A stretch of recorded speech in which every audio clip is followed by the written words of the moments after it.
Good evening, wherever you are in the world, and welcome to Across the Arts. I'm your host, Patrick D. McCoy, and I am so excited for this installment of the Maestro series, celebrating the art of conducting. Today, we are joined by a very special guest. Frank Albinder is music director of the Washington Men's Camerata, the Woodley Ensemble, and the Virginia Glee Club, the 153-year-old men's chorus at the University of Virginia. Frank came to Washington, D.C. from the internationally renowned male vocal ensemble Chanticleer, where he served as singer, associate conductor, and acting director. During his 11-year tenure with Chanticleer, Frank performed in all 50 states and in 20 foreign countries.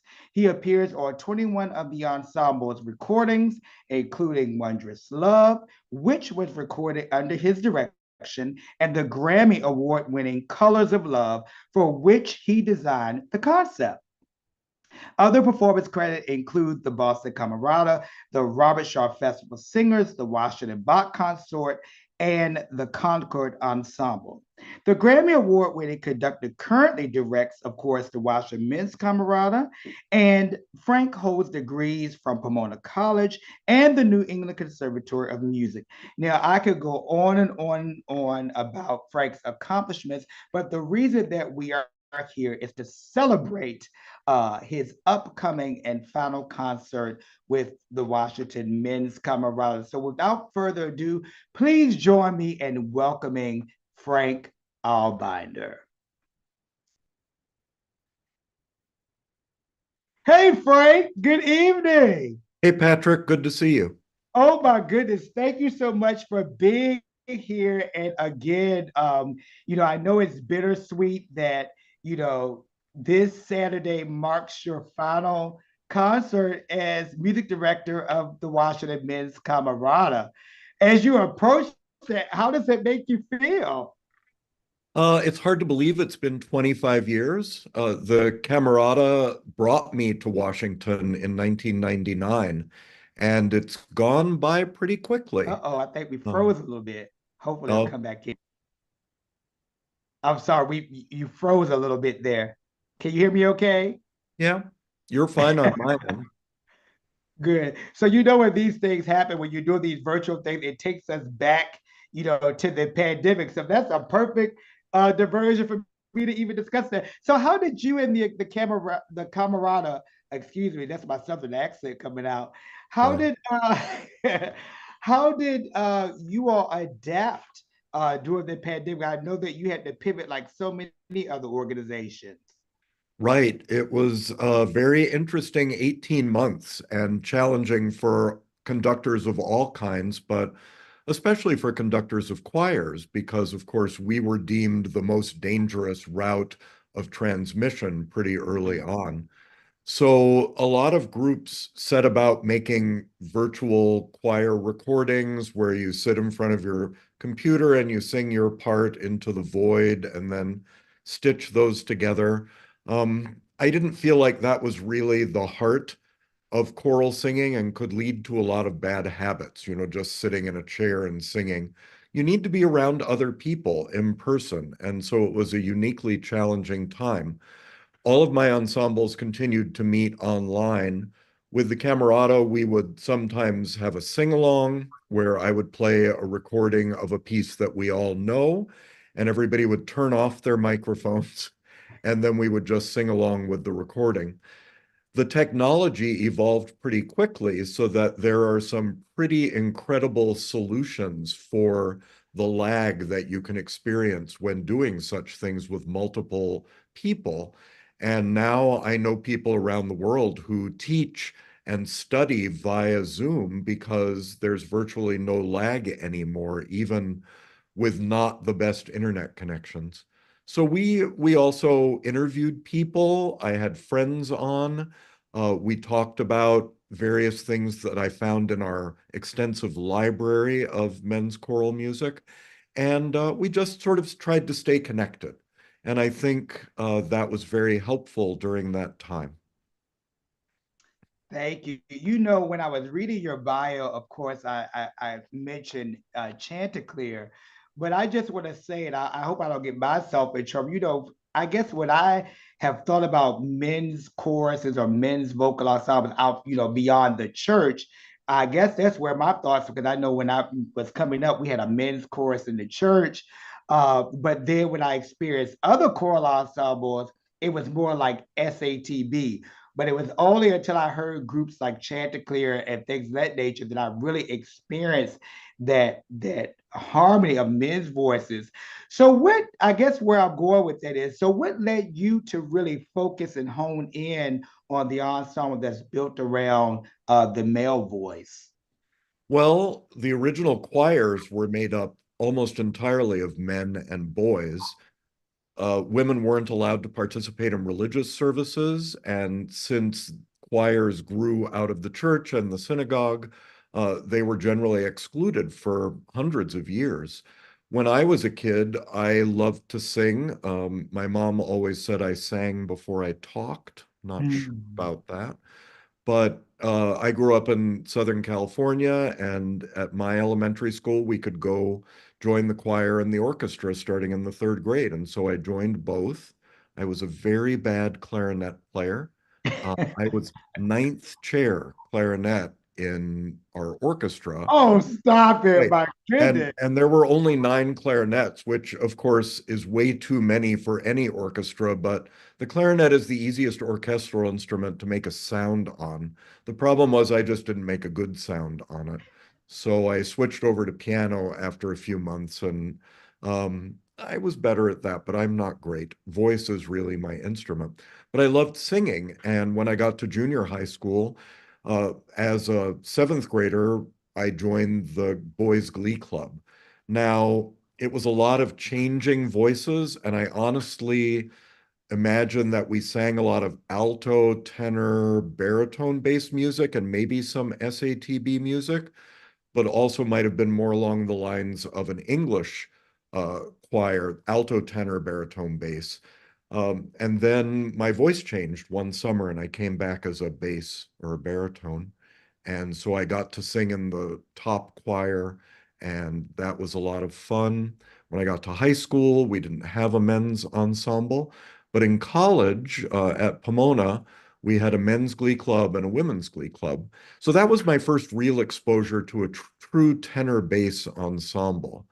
And I have to say, for the program we're doing on Saturday night, I'm digging back to some of the repertoire we sang when I was a freshman and a sophomore in college because it is so near and dear to my heart that I just want to do it for this last time with a group like the Camerata. And then, of course, in graduate school, we had all sorts of ensembles, not a dedicated men's chorus, but we definitely sang tenor-based music. And as a kid, I was a big fan of the King Singers. Mm. And so eventually that led me to Chanticleer.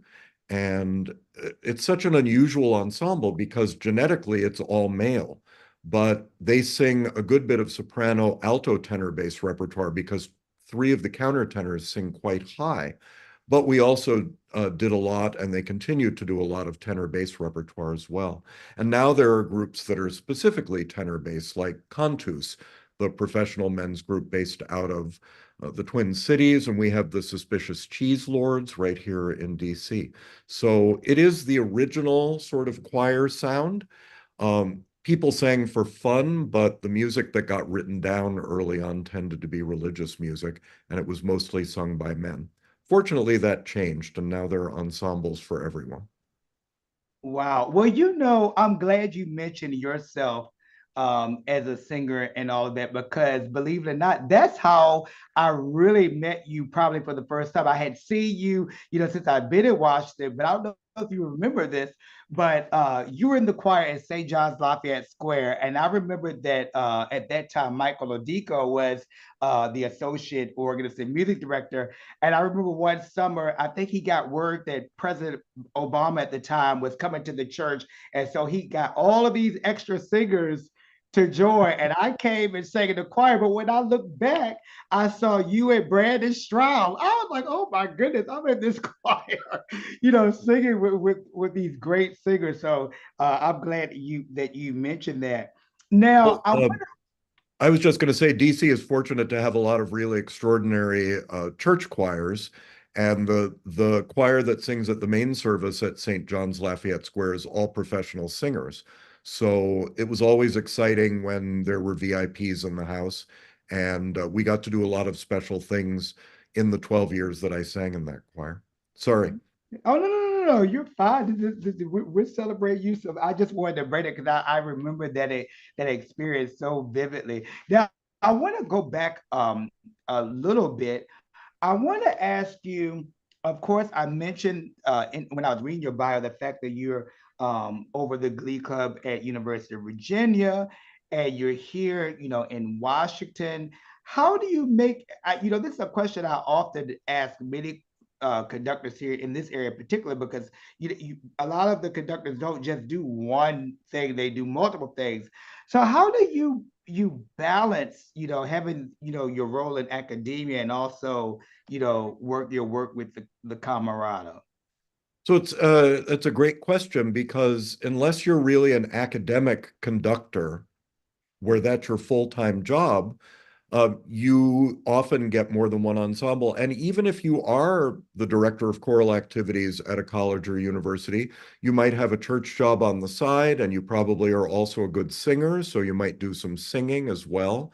Um, we do it, I think, just so we can stay in the thick of things. I love to sing, and I look forward to joining some choirs when my schedule lightens up a little bit after this weekend.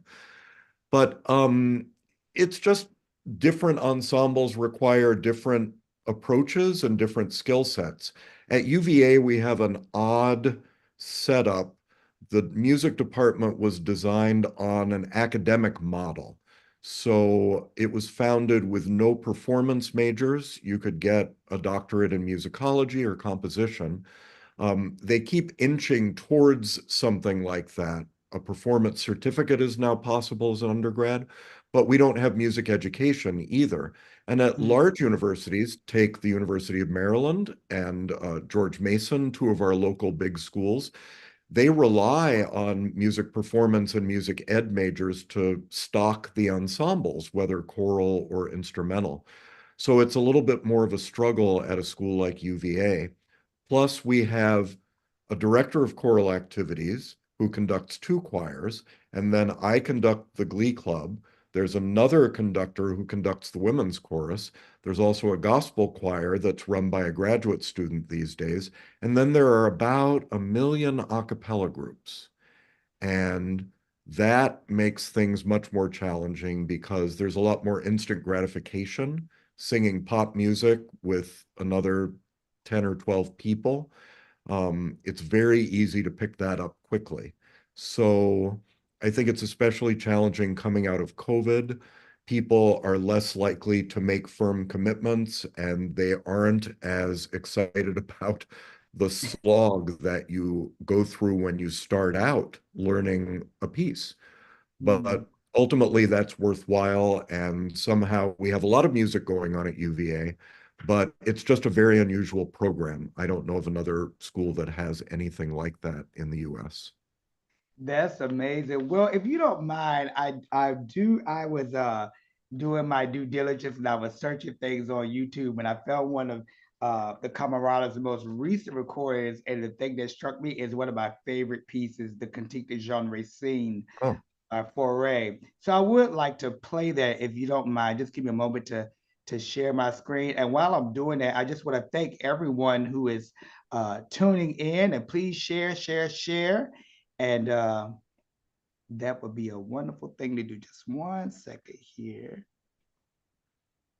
You know, Frank, it's so funny that, even we're out of COVID, and it's like I'm still trying to master, the share screen no, situation. I try. My students will help me sometimes, but often we get bad results.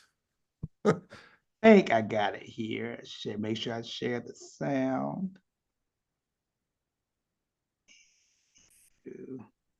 Hopefully that worked.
Oh, that is one of my favorite pieces. Of course, I sang it in the college choir, of course, SATB, but I had never heard it with male voices. So thank you. And that brings me to a point, of course, this ensemble of men that singing in French and and all of that. And I'm sure it has to be an audition process. And talk a little bit about the whole, like when you're in rehearsal with these singers from week to week, like what is like the process? Like people work all day and things like that, and then they come to a rehearsal. What is that like? Well, I'll answer your question, but I have to ask you first, did you just randomly pick that? Yes, because I was looking through all of these recordings that you all have, and so shout out to the Washington Men's Camerata. Make sure you buy their recordings. And No, I I'm just it's the concert on Saturday night I egotistically called Frank's favorites. It's just I mean if we did all the pieces that were on my initial list, it would have lasted longer than the Wagner's Ring cycle, perhaps. But I cut it down to a reasonable length, and the Cantique is one of the pieces we're doing. So it's no yeah, way. it's one of my favorites too, but I didn't come to sing that piece until I was a grown-up. Between my teaching at Davidson and my joining Chanticleer, I went to the south of France and sang in a professional choir with Robert Shaw. Mm. And we did the John Rutter Chamber Orchestra version of that piece on our first concert. And we liked it so much that we did it as a prelude to every other concert we did the entire summer, no matter what the repertoire was. So that's how I knew the piece in the SATB version. And then some years ago, Lee Scott wrote an arrangement for tenor bass, and it works really well, even with piano. It's very nice to have a violin or even better, a cello play because it's right down there in the tenor bass range.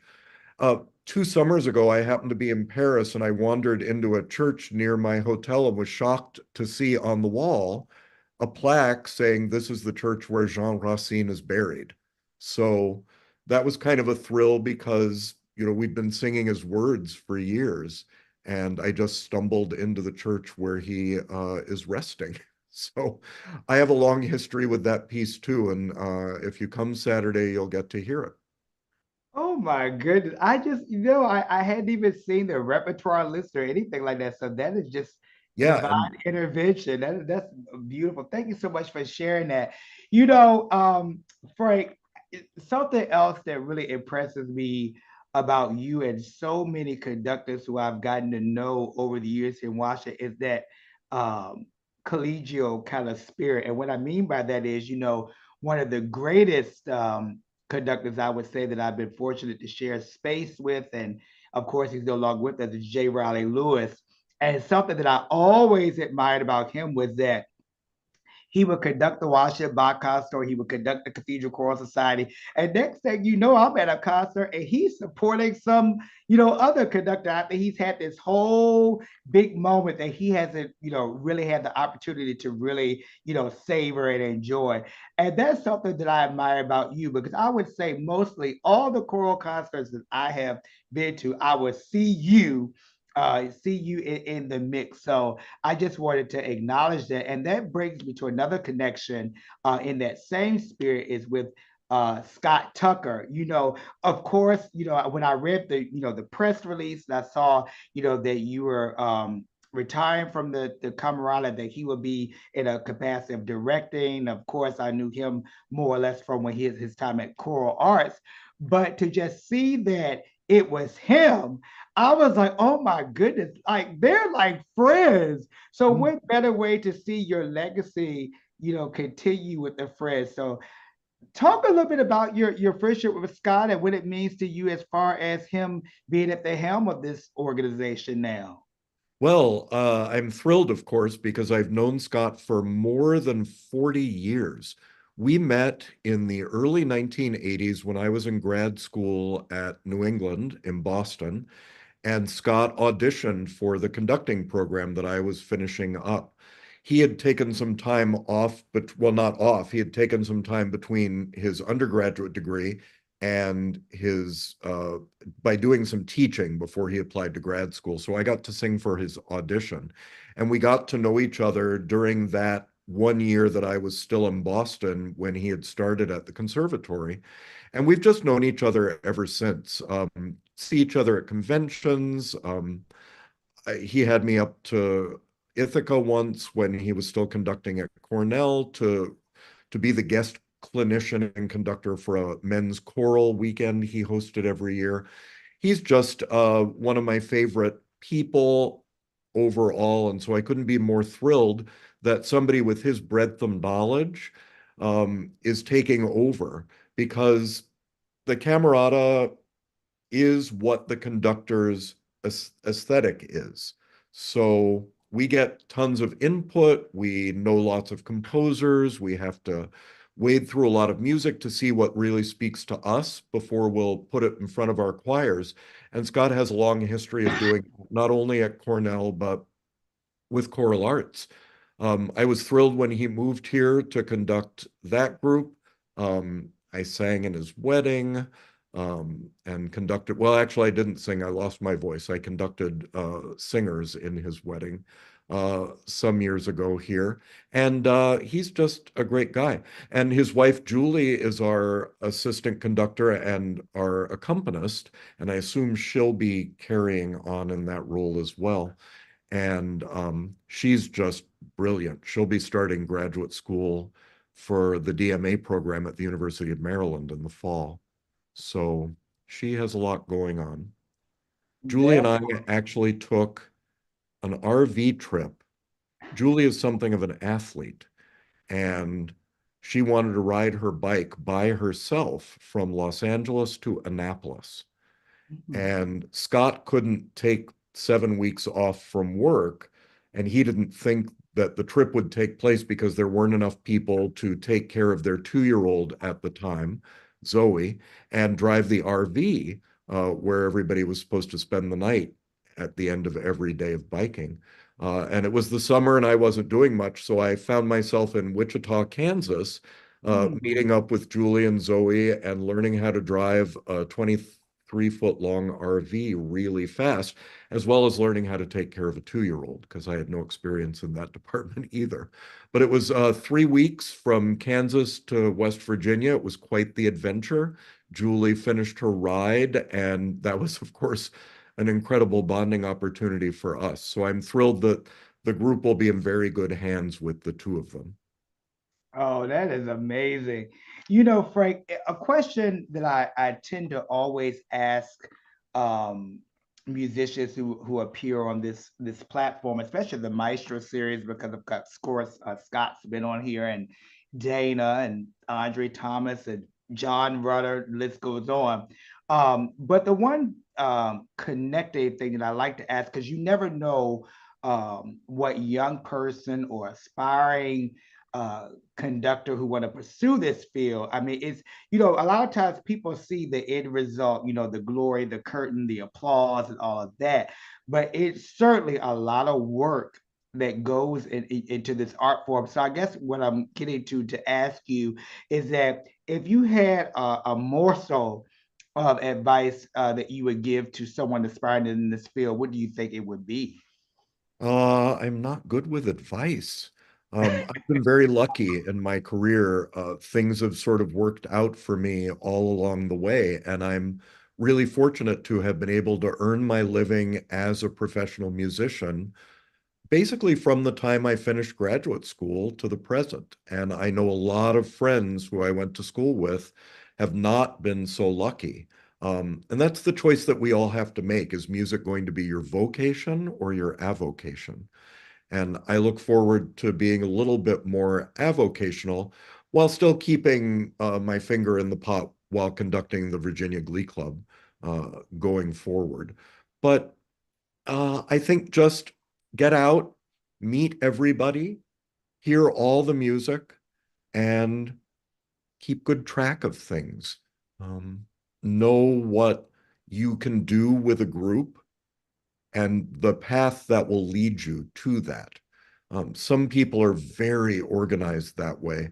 The great Margaret Hillis, longtime conductor of the Chicago Symphony Chorus, she used to know where she would be in a rehearsal down to the practically the measure number. If you told her a time, she could tell you where she would be, and then that's where she would be. I am not that organized. I leave a little bit of margin for error, but the Chicago Symphony Chorus is a different beast.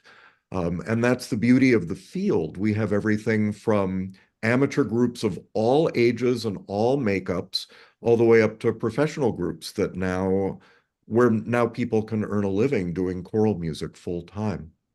So it's really remarkable how that's evolved over the years. You asked a question earlier that I never got to about the language stuff and how you manage all of that. And that is a big distinction between instrumentalists and singers. Instrumentalists go to school and they practice for thousands of hours, and they are titans of their instruments. Singers can do that as well, and many of us do, but the vast majority of people who sing in choirs do it for fun. And so they have varying levels of training. So you have to make that decision. Is this piece possible in the amount of time we have leading up to a concert for rehearsal? And Margaret Hillis always used to say, whenever you program a piece in French, double the time it will take you to prepare it just because of the language. And I think that's gotten even more complicated now because fewer people are taking French as a foreign language in school. Mm. But choirs tend to sing in a lot of different languages. On Saturday, we'll be singing in French, Latin, English, Italian. Um, I'm leaving out some, but it's not easy, and it requires the singers to work a little bit on their own. So we might have a native speaker make a recording, although I'm very fortunate. I can pronounce a lot of languages, and so I will often make a pronunciation recording for the group and coach them on the language in rehearsal. But having a singer make a recording is different from having a native speaker make a recording because they're not focusing on sustaining vowels as you have to do when you sing.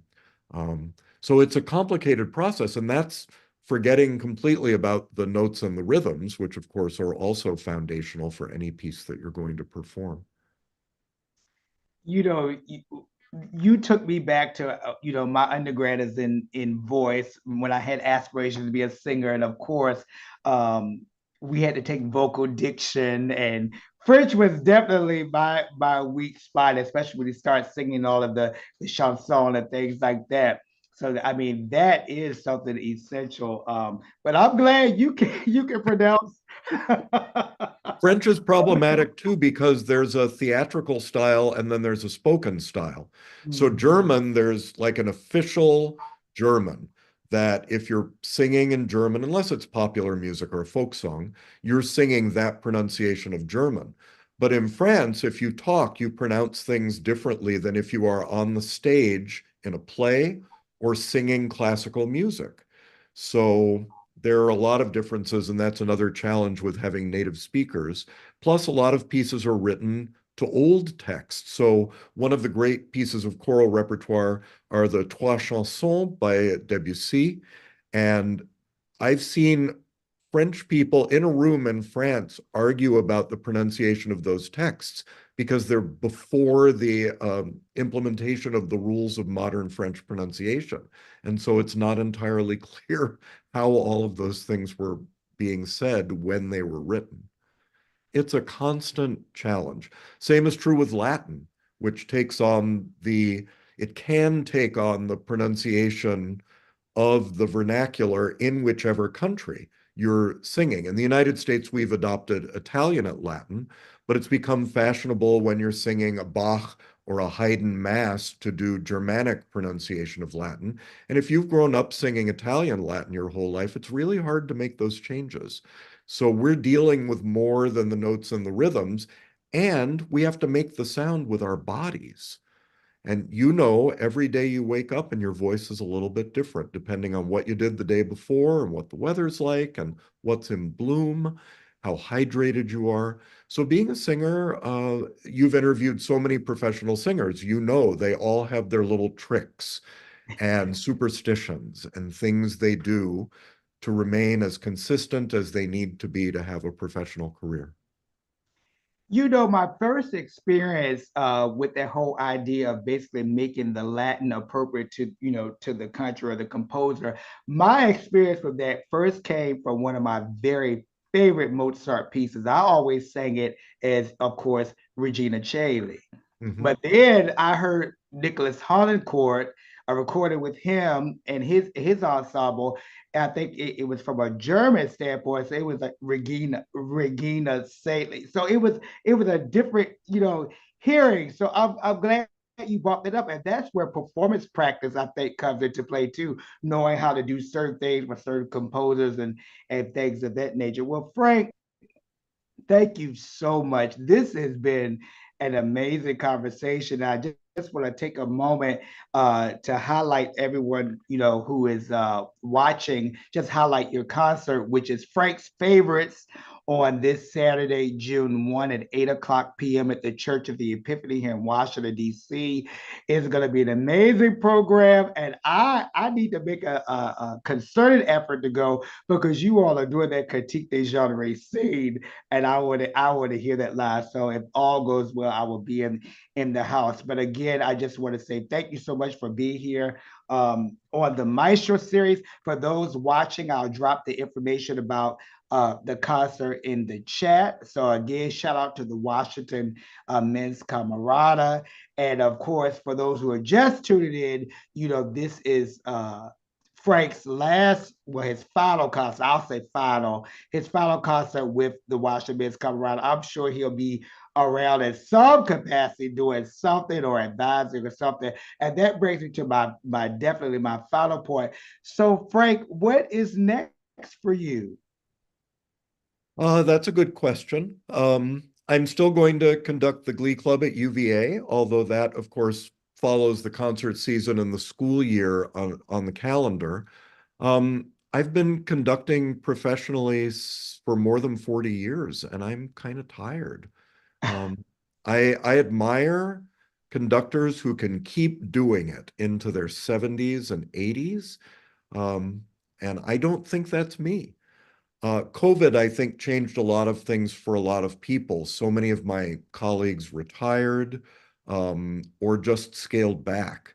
And in a way, that's nice because it gives opportunities to up and coming conductors. Um, Conservatories and universities in the United States keep conferring doctoral degrees on conductors when there aren't that many college or university jobs. And so people who've gone through all that training and have all that expertise eventually need to move up. And so when people retire, I think it provides some loosening of the fabric in the choral world. Um, so I'm not sure what's next, but I'm content to sit around and do nothing for a while. Next week, I'm off to the Chorus America National Conference. In July, the Camerata will be hosting its annual sing-along for tenors and basses. And Scott has invited me to participate in that. So I will be there on July 22nd. And yeah, who knows? I'm open to traveling more, though I seem to travel a good bit. And I will be at concerts. You'll see me even more. I like to see what everybody else is doing. And in fact, you were talking about Regina Caeli. I heard Gretchen Korman direct Chorales recently, and they sang that very piece with German pronunciation. Now try getting a chorus of 100 to do German Latin. It's just very challenging. And so the amount of dedication that's required from your singers is enormous. And it's eye-opening because there are a lot of pieces that really do work so much better when you pronounce the Latin the way the composer pronounced it. Fortunately, there are even books that explain to us what it was and how it is. So that's very helpful. Well, thank you so much, Frank. Just hold on for a brief second. Again, thank you all so much for joining us. This has been the Maestro series on Across the Arts. I've been your host, Patrick D. McCoy, and we have been chatting away with celebrated conductor Frank Albinder, who is in his last and final season with the Washington Men's Camerata. I hope that you will join them for their concert of Frank's favorites. Oh my goodness. On Saturday, June 1 at 8 o'clock p.m. here in Washington, D.C. at the Church of the Epiphany. So that's going to be a beautiful program. And I want to just give a plug. The whole month of June, I will be going into the archives, revisiting interviews that I have done in the past. And the first of that series will be my interview with Sir John Rudder. So I hope that you all will tune in for that and check out the whole schedule of interviews that are coming up beyond that. Again, I am your host, Patrick D. McCoy. This has been Across the Arts. And thank you all so much for tuning in. Please like and share this interview. And again, thank you so much for your support. Thank you all so much. Have a great evening.